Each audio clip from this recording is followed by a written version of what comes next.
So, hello people, this is your channel CATV and in this video we are going to revise SF520। तो SF520 बात करता है analytical procedure की। And हाँ, अगर आपके पास नोट्स है तो आप वो नोट्स ओपन करके रखिए, वही वीडियो को सुनिए। और अगर आपको PDF चाहिए, जिस पर्टिकुलर PDF से हम पढ़ रहे हैं, तो PDF मैं आपको टेलीग्राम चैनल पे शेयर कर दूँगा। राइट, कंटेंट तो फैकल्टी की बुक में और नोट्स में सेम ही है, क्योंकि पर्टिकुलर इंडेक्स है। इस पर्टिकुलर इंडेक्स में SF520 बाइफरकेटेड है और ये हर ऐसे में है ऐसा। ठीक है, सो बिना किसी देर की स्टार्ट करते हैं, जहाँ पे हम पढ़ेंगे SF520। राइट, चलो सबसे पहले बात करते हैं मीनिंग की। एनालिटिकल प्रोसीजर का मतलब क्या होता है? एनालिटिकल प्रोसीजर का मतलब होता है इवेल्युएशन ऑफ फिनेंशियल इन्फॉर्मेशन। मैं फिनेंशियल इन्फॉर्मेशन को इवेल्युएट कर रहा हूँ, किस तरीके से? थ्रू एनालिसिस ऑफ रिलेशनशिप को एनालाइज करके मैं फिनेंशियल इन्फॉर्मेशन को इवेल्युएट कर रहा हूँ। कुछ एनालिसिस से इवेल्युएट कर रहा हूँ फिनेंशियल इन्फॉर्मेशन। ठीक है, तो एनालिसिस ऑफ रिलेशनशिप किसका? Relationship of financial data and non financial data. तो relationship among both financial data and non financial data, उसके रिलेशनशिप। ठीक है, तो through analysis of relationship evaluate financial information. To evaluate financial information through analysis of relationship between financial and non-financial data। तो हम relationship analyse करते हैं between financial data and non financial data and evaluate करते हैं financial information. ठीक है, analysis में financial non financial सारे डेटा को ले लेते हैं। ठीक है, तो फिनेंशियल डेटा और नॉन फिनेंशियल डेटा के जो रिलेशनशिप है, उस रिलेशनशिप को एनालिसिस करके हम इवेल्युएट करते हैं फिनेंशियल इन्फॉर्मेशन। ठीक है, तो ये तो है ही है। साथ ही साथ it include the audit procedure, मतलब कि इन्वेस्टिगेशन भी इधर शामिल होता है। तो इन्वेस्टिगेशन ऑफ फ्लक्चुएशन और रिलेशनशिप का इन्वेस्टिगेशन करना। ऊपर आपने एनालिसिस ऑफ रिलेशनशिप पढ़ा, अब आप इधर जो है इन्वेस्टिगेट कर रहे हो फ्लक्चुएशन ऑफ। ठीक है, आइडेंटिफाई करो फ्लक्चुएशन, तो आप इन्वेस्टिगेशन कर रहे हो। ठीक है, इन्वेस्टिगेशन कर रहे हो ऑफ आइडेंटिफाइड फ्लक्चुएशन और रिलेशनशिप जो इनकन्सिस्टेंट है विद अदर रेलेवेंट इन्फॉर्मेशन। ठीक है, और that differ from the expected values. तो जो रेलेवेंट इन्फॉर्मेशन थी या जो एक्सपेक्टेड था, ठीक है, उससे तो डिफर ही कर रहा है। ठीक है, वो फ्लक्चुएशन और रिलेशनशिप।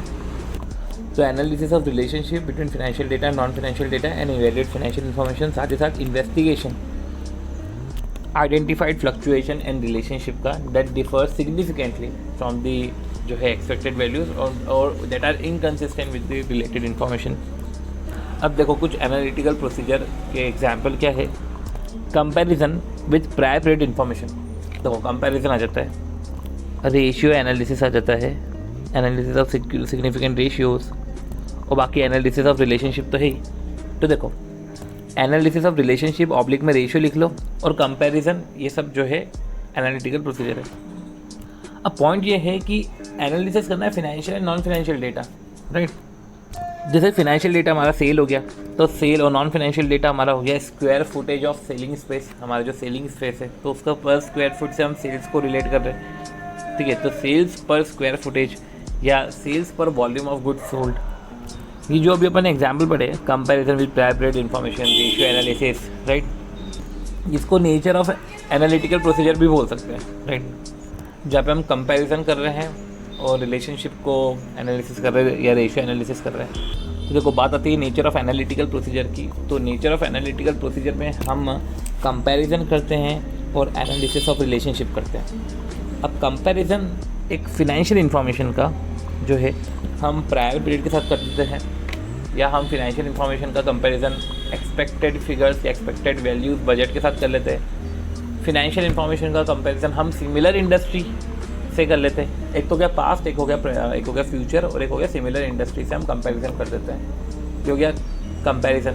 एनालिटिकल प्रोसीजर में रेशियो एनालिसिस भी आता है, साथ ही साथ analysis of financial data, non financial data, analysis of elements of financial information. तो एलिमेंट्स ऑफ फिनेंशियल इन्फॉर्मेशन का एनालिसिस भी इधर आता है। तो अभी अपन ने जो है एनालिटिकल प्रोसीजर का मतलब देखा and nature of analytical procedure देखा, जहाँ पे हम कंपैरिजन करते हैं, साथ ही साथ analysis of relationship and analysis of elements of financial information देखते हैं। अब पॉइंट ये आता है कि ये एनालिटिकल प्रोसीजर कहाँ फॉलो होता है। सी ऑडिट प्रोसीजर में एक तो रिस्क असेसमेंट प्रोसीजर होता है, फर्दर ऑडिट प्रोसीजर होता है। फर्दर ऑडिट प्रोसीजर में टेस्ट ऑफ कंट्रोल होता है, नहीं टेस्ट ऑफ कंट्रोल होता है और सब्सटैंटिव प्रोसीजर होता है। सब्सटैंटिव प्रोसीजर में टेस्ट ऑफ डिटेल होता है और सब्सटैंटिव एनालिटिकल प्रोसीजर होता है। ये जो सब्सटैंटिव एनालिटिकल प्रोसीजर है इधर आता है ऐसे 520। एंड ऑडिटर का ऑब्जेक्टिव क्या है कि ये जो सैप है, ये सब्सटैंटिव एनालिटिकल प्रोसीजर है, वो लगा के मैं एक relevant and reliable audit evidence gather करूँ। ठीक है, तो एक तो वो एक प्रोसीजर लगा के एक relevant and reliable audit evidence gather करूँ। ठीक है, मैं प्रोसीजर लगा के ये गैदर करूँगा। तो प्रोसीजर लगाऊंगा कब? ये प्रोसीजर लगाऊंगा मैं, डिज़ाइन और परफॉर्म करूँगा near the end of audit. ठीक है, जो असिस्ट करेगा फिर ऑडिटर को एक overall when forming an overall conclusion, एक ओवरऑल कंक्लूजन बनाने में। और कंक्लूजन क्या है कि whether the financial statement is consistent with the understanding of entity. तो देखो, आपको एनालिटिकल प्रोसीजर लगा के एक relevant and reliable audit evidence gather करना है। और एनालिटिकल प्रोसीजर लगाओगे near the end of audit, एक ऑडिट के एंड में, तो फिर वो असिस्ट करेगा ऑडिटर को। ऑडिट के एंड में आप एनालिटिकल प्रोसीजर लगाओगे जो असिस्ट करेगा ऑडिटर को एक फॉर्मिंग कंक्लूजन कि whether the understanding of financial statement, कि whether the financial statement are consistent with the understanding of entity.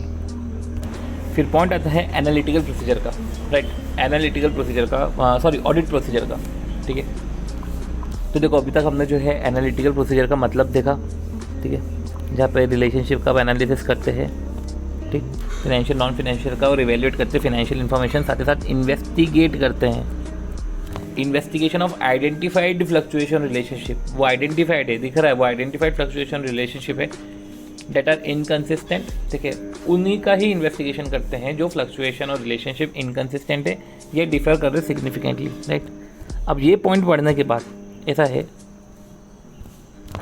नवंबर 18 के क्वेश्चन में आया था कि इफ़ ड्यूरिंग ऑडिट प्रोसीजर अगर उसको लग रहा है कि ये तो इनकन्सिस्टेंट है, क्योंकि इधर तो अभी अपन ने बोला कि अपन इन्वेस्टिगेशन करते हैं, पर हाँ इधर हैश लगा के रखा है। इस हैश का मतलब ये है कि अगर प्रोसीजर हमने जो आइडेंटिफाइड फ्लक्चुएशन रिलेशनशिप है वो सही में निकल चुके हैं इनकन्सिस्टेंट और सिग्निफिकेंटली डिफर करते हैं, तो हम उसको इन्वेस्टिगेट करते हैं। वही लिखा हुआ है कि हम इन्वेस्टिगेट करेंगे फ्लक्चुएशन रिलेशनशिप जो इनकन्सिस्टेंट और डिफर है फ्रॉम सिग्निफिकेंट वैल्यू। तो इन्वेस्टिगेट किस तरीके से करोगे? जब आपको डिफ़र करता है।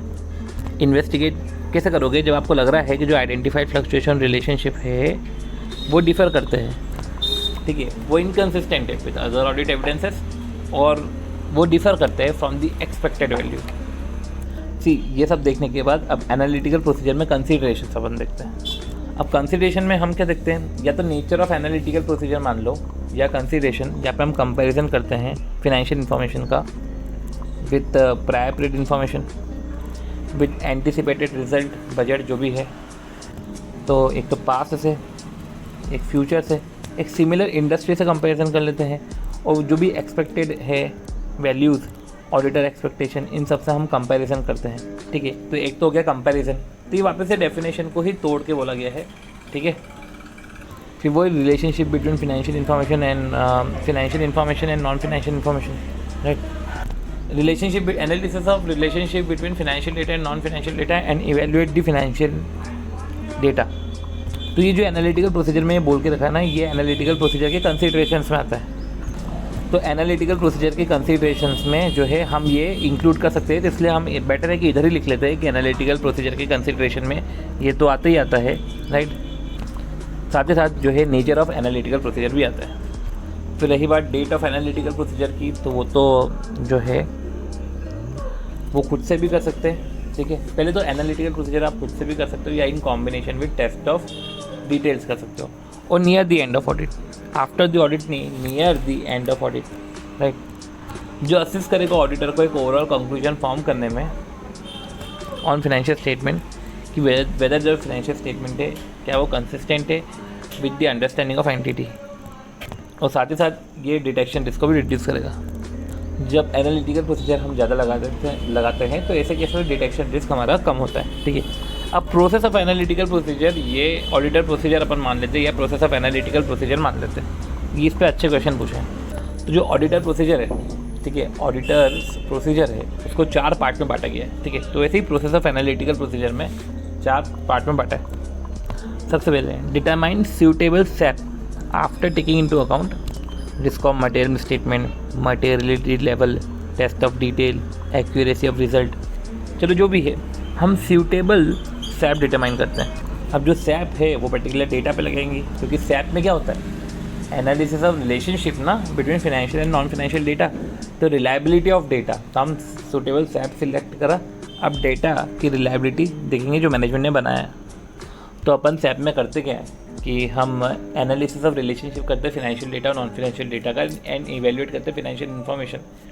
तो ऐसे केस में सूटेबल सैप हमने सिलेक्ट करा, साथ ही साथ जो है रिलायबिलिटी ऑफ डेटा देखा एंड और एनालिटिकल प्रोसीजर में हम ये भी करते हैं कि इन्वेस्टिगेशन करते हैं आइडेंटिफाइड फ्लक्चुएशन और रिलेशनशिप का, ठीक है, डेटा इनकन्सिस्टेंट विद दी, ठीक है, विद द इंफॉर्मेशन और that significantly differ from the expected information. तो इसलिए तीसरा पॉइंट ये है कि develop an expectable amount, expectation amount और रेशियो, और फिर ये एक्सपेक्टेड अमाउंट और रेशियो आपने डिटरमाइन किया, फिर ये देख लो कि जो डिफरेंस है वो डिफरेंस जो है एक्सेप्टेबल डिफरेंस है कि नहीं है, क्योंकि एक्सेप्टेबल डिफरेंस नहीं होगा, ज़्यादा होगा, जैसे कि इसमें आपको अदर ऑडिट प्रोसीजर लगाने पड़ेंगे, तो डिफरेंस एक्सेप्टेबल है कि नहीं है। तो ये 4 पॉइंट्स बहुत ही मतलब कि रिलेटेबल है डेफिनेशन से। तो अब देखो, एक सूटेबल सैप डिटरमाइन करने के लिए हमको फॉलोइंग फैक्टर को कंसीडर करना पड़ता है, ठीक है। अब सूटेबल सैप इसलिए ज़रूरी है क्योंकि different SAP different level of assurance देते हैं, तो एक different SAP different level of assurance देते हैं, इसलिए मेरे को सूटेबल सैप जानना जरूरी है या सूटेबल सैप डिटरमाइन करना ज़रूरी है। तो वो सारे फैक्टर्स को कंसीडर करके हम सूटेबिलिटी देखते हैं। जैसे फैक्टर पहला, जैसे कि रिस्क ऑफ मटेरियल मिसस्टेटमेंट, कि रिस्क ऑफ मटेरियल मिसस्टेटमेंट कैसा है उसके हिसाब से हम सैप डिसाइड करेंगे। फिर मटेरियलिटी लेवल कितनी है उस हिसाब से जो है हम सैप डिसाइड करेंगे। फिर टेस्ट ऑफ डिटेल्स, राइट, और एक्यूरेसी ऑफ रिजल्ट के बेसिस पे हम सैप डिसाइड करेंगे, एक सैप की सूटेबिलिटी डिसाइड करेंगे, राइट। तो risk of material misstatement, materiality, right, तो after taking into account risk of material misstatement, materiality level, फिर टी से आता है टेस्ट ऑफ डिटेल्स, ठीक है, और फिर जो है एक्यूरेसी ऑफ रिजल्ट। इन सबको देखते हुए हम एक सूटेबल सैप को डिटरमाइन करते हैं, राइट। फिर कुछ पॉइंट ऐसे देके रखे थे कि ये तो चलो ठीक है, छोटे पॉइंट थे। फिर ये बोला है कि जो सैप है वो सूटेबल होता है लार्ज वॉल्यूम ऑफ ट्रांजेक्शन में, जहाँ पे वॉल्यूम ऑफ ट्रांजेक्शन बहुत ही ज़्यादा है, ठीक है, पर वो और प्रिडिक्टेबल है। लार्ज वॉल्यूम ऑफ ट्रांजेक्शन जो प्रिडिक्टेबल है, राइट, ट्रांजेक्शन रेगुलर बेसिस पे होते ही रहते हैं और वो प्रिडिक्टेबल है। तभी तो मैंने आपको बोला पेरोल कॉस्ट और एम्प्लॉय का रेशियो, सेल्स और सेल्स स्पेस का रेशियो एनालिसिस, ठीक है, एनालिसिस ऑफ रिलेशनशिप है ना, तो उसमें लार्ज वॉल्यूम ऑफ ट्रांजेक्शन जो प्रिडिक्टेबल है, एक तो वॉल्यूम भी ज़्यादा है और ये होते ही रहते हैं, रिकरिंग ट्रांजेक्शन है। तो अपन ने देखा कि जो सैप की सूटेबिलिटी है वो large volume of transaction, predictable over time, SAP ज़्यादा सूटेबल रहता है। तो ये जो सूटेबिलिटी है, ठीक है, ये इन्फ्लुएंस्ड होती है, इन्फ्लुएंस बाय, ठीक है, तो ये जो सूटेबिलिटी है विच गॉट इन्फ्लुएंस्ड, जो सूटेबिलिटी है वो इन्फ्लुएंस हो जाती है बाय नेचर ऑफ असर्शंस और एनालिटिकल प्रोसीजर की effectiveness to identify risk of material misstatement. अगर वो इफेक्टिव नहीं है, ठीक है, तो सैप सूटेबल नहीं रहेगा। और असर्शंस को देखते हुए सूटेबिलिटी डिसाइड करते हैं कि यार मेरे को ये असर्शन चेक करना है, मेरे को ये असर्शन चेक करना है, उसके हिसाब से ये सूटेबल है, ये सूटेबल नहीं है। तो nature of assertion and analytical procedure की effectiveness to identify risk of material misstatement. तो एक अपन ने पढ़ा कि सूटेबल है और ये जो सूटेबिलिटी किससे अफेक्ट होती है। साथ ही साथ फिर अपन ने ये पढ़ा कि जो सैप है इधर आप खुद से इसको अलोन यूज़ करो या आप टेस्ट ऑफ डिटेल के साथ कॉम्बिनेशन में यूज़ कर सकते हो, ठीक है, तो आप कैसे भी यूज़ कर सकते हो। पर इसमें बोला है कि अगर अनसोफिस्टिकेटेड प्रिडिक्टिव मॉडल अगर आपने यूज़ करे हैं एनालिटिकल प्रोसीजर में, कि अनसोफिस्टिकेटेड प्रिडिक्टिव मॉडल यूज़ करे हैं, तो ऐसे केस में टेस्ट ऑफ डिटेल की ज़रूरत नहीं है, ठीक है, जब आपने अनसोफिस्टिकेटेड प्रिडिक्टिव मॉडल यूज़ करे हैं। जैसे कि जब आपको रूम रेंटल देखना हो तो आपने एक पर्टिकुलर तरीका है, उससे आपने रूम रेंटल चेक करा। जैसे पेरोल कॉस्ट है तो नंबर ऑफ एम्प्लॉइज़ के रेशियो में अपन ने देख लिया। तो जब अनसोफिस्टिकेटेड प्रिडिक्टिव मॉडल अगर आपने यूज़ करें तो ऐसे केस में टेस्ट ऑफ डिटेल चेक करने की ज़रूरत नहीं है, टेस्ट ऑफ डिटेल की ज़रूरत नहीं है फॉर फर्दर वेरिफिकेशन। अदरवाइज़ आप तो वैसे भी लोन कर सकते हो या इन कॉम्बिनेशन कर सकते हो। यूजुअली लोग कॉम्बिनेशन में यूज़ करते हैं, पर अगर आपने अनसोफिस्टिकेटेड प्रिडिक्टिव मॉडल यूज़ करे हैं तो टेस्ट ऑफ डिटेल जरूरी नहीं है फॉर फर्दर वेरिफिकेशन, ठीक है, क्योंकि आपको उससे ही परसुएसिव एविडेंस मिल जाएगा। तो ऐसे केस में टेस्ट ऑफ डिटेल की ज़रूरत नहीं है फॉर फर्दर एविडेंसेस। तो इसमें ज़्यादा अपने को बताने की ज़रूरत नहीं है, मतलब इन द सेंस ज़्यादा पॉइंट्स बनाने की ज़रूरत नहीं है। आप तो पहले देखो कि एक सूटेबल सैप डिसाइड करना पड़ता है, टेकिंग इनटू अकाउंट, जिसको अपन ने बोला था taking into account RMTA in the sense R से risk of material statement, M से मटेरियलिटी, टी से टेस्ट ऑफ डिटेल और ए से एक्यूरेसी ऑफ रिजल्ट। तो टेकिंग इनटू अकाउंट रमता, तो एक सूटेबल सैप डिसाइड करते हैं टेकिंग इनटू अकाउंट रमता। फिर सूटेबल इसलिए क्योंकि different SAP different level of assurance रहते हैं। फिर सूटेबिलिटी से एक और चीज़ कनेक्टेड है कि वो सैप सूटेबल तभी होगा जब टेस्ट ऑफ डिटेल भी परफॉर्म होगा ऑन दैट असर्शन। ठीक है, जब आप टेस्ट ऑफ डिटेल भी उसी असर्शन पे होता है तो ऐसे केस में सैप सूटेबल हो जाता है। और सूटेबल इसलिए देखते हैं क्योंकि different level of SAP different level of assurance देते हैं। ठीक है, तो ये तो सूटेबिलिटी की बात कर ली। तो डिफरेंट सैप डिफरेंट रिजल्ट देते हैं, इसलिए मेरे को एक सूटेबल सैप सिलेक्ट करना पड़ता है जिसमें मैं टेक इनटू अकाउंट करता हूँ रमता। ठीक है, वो रमता को टेक इनटू अकाउंट करके मैं सूटेबल सैप सिलेक्ट करता हूँ। वैसे सूटेबिलिटी ऑफ सैप तब भी आ जाती है जब आप उस असर्शन पे आपने टेस्ट ऑफ डिटेल भी लगाया हो, तो सूटेबिलिटी ऑफ सैप आ जाती है, राइट। फिर यूजिंग की बात करें तो या तो आप उसको खुद से यूज़ कर लो, क्योंकि एक बार आपने सूटेबिलिटी ऑफ सैप सिलेक्ट कर लिया तो फिर आप उसको यूज़ करो। यूज़ खुद से भी कर सकते हो, टेस्ट ऑफ डिटेल भी लगा सकते हो, वो इन कॉम्बिनेशन में भी कर सकते हो। पर अगर आपने अनसोफिस्टिकेटेड प्रेडिक्टिव मॉडल यूज़ करे हैं तो ऐसे केस में आपने अगर अलोन भी यूज़ करा है तो वो भी चलेगा। टेस्ट ऑफ डिटेल चेक करने की, टेस्ट ऑफ डिटेल के साथ कॉम्बिनेशन में करने की ज़रूरत नहीं है, क्योंकि उससे ही आपको परसुएसिव एविडेंस मिल जाएगा अनसोफिस्टिकेटेड प्रेडिक्टिव मॉडल से। चलो, तो अपन ने ये देखा सूटेबिलिटी ऑफ सैप।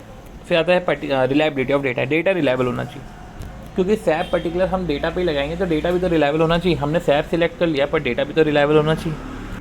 तो एक जो रिलायबिलिटी होती है ना डेटा की, वो इन 4 चीज़ों से अफेक्ट होती है। एक तो सोर्स, ठीक है, कि सोर्स से आता है वो उसकी रिलायबिलिटी शो करता है। ठीक है, फिर आता है कंपेरेबिलिटी, क्या वो कंपेरेबल है। ठीक है, कंट्रोल ओवर प्रिपरेशन और nature and relevance, right. Sources की बात करें तो जो एक्सटर्नल सोर्सेस होते हैं वो ज़्यादा एक्सटर्नल इंडिपेंडेंट सोर्सेस होते हैं, वो ज़्यादा बेटर होते हैं, वो ज़्यादा रिलायबल होते हैं। फिर भाई डेटा है ना, तो वो कंपेरेबल होना चाहिए। मतलब कि अगर आपको सपोज करो आपके पास ब्रॉड इंडस्ट्री डेटा है और आप एक एंटिटी का ऑडिट कर रहे हो, तो ऐसे केस में broad industry data need to be supplemented to be comparable with entity. एक आप ब्रॉड इंडस्ट्री डेटा है तो it should be supplemented so that it should be comparable, ताकि वो एक कंपेरेबल हो जाए एंटिटी के साथ। तो broad industry data should be supplemented, या अपन बोल सकते should be adjusted in such a way, need to be supplemented, ठीक है, to be comparable using entity. ठीक है, आपने बड़ी चीज़ें पकड़ा तो दी, but it should be supplemented in such a way या adjusted in such a way, but it should be supplemented to be comparable with the entity. ठीक है, फिर कंट्रोल ओवर प्रिपरेशन की जो है प्रिपरेशन, मतलब कि जब प्रिपरेशन ऑफ इंफॉर्मेशन कर रहे हो तो data design, control over preparation, data design to ensure, वो जो कंट्रोल है वो इंश्योर करे CAV, completeness, accuracy and validity. ठीक है, जिसमें प्रिपरेशन पे भी कंट्रोल हो रहा है, बजट बन रहा है तो बजट को भी रिव्यू कर रहे हैं।